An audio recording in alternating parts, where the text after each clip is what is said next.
নমস্কার। গল্প কথাতে আজ আমি একটা রান্নার কথা বলবো। এই রান্নাটা শিখেছিলাম আমি আমার শাশুড়ি মায়ের কাছ থেকে। একটা অপছন্দের সবজিকে কিভাবে পছন্দের বানিয়ে নেওয়া যায় এটা তার প্রমাণ। আজ অনেকদিন পরেই বানালাম সবজিটা। আমরা পূর্ববঙ্গীয়, তাই প্রচলন আছে বাঙালরা কিচ্ছু ছাড়ে না, যা পায় তাই খায়। যদিও বাঙাল ঘটি তর্কে আমি যাব না, তবে বাঙালদের মধ্যে এই বাটাবাটি আর ভর্তার ব্যাপারটা কিন্তু খুব লোভনীয়।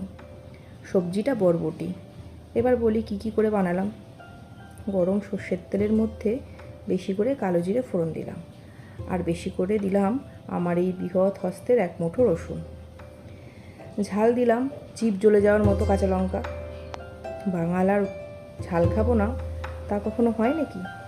শুকনো লঙ্কাও ফোড়ন দেওয়া যায়, তবে বর্ষার জন্য লঙ্কাগুলো কেমন হয়ে গেছে, তাই আর দিলাম না।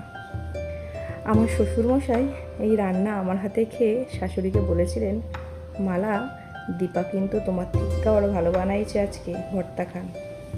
শাশুড়ি এই কথাটা একটু অভিমানেও নিয়েছিলেন। ব্যাস, এবার স্বাদ মতো নুন হলুদ দিয়ে কড়া করে ভেজে নিলাম।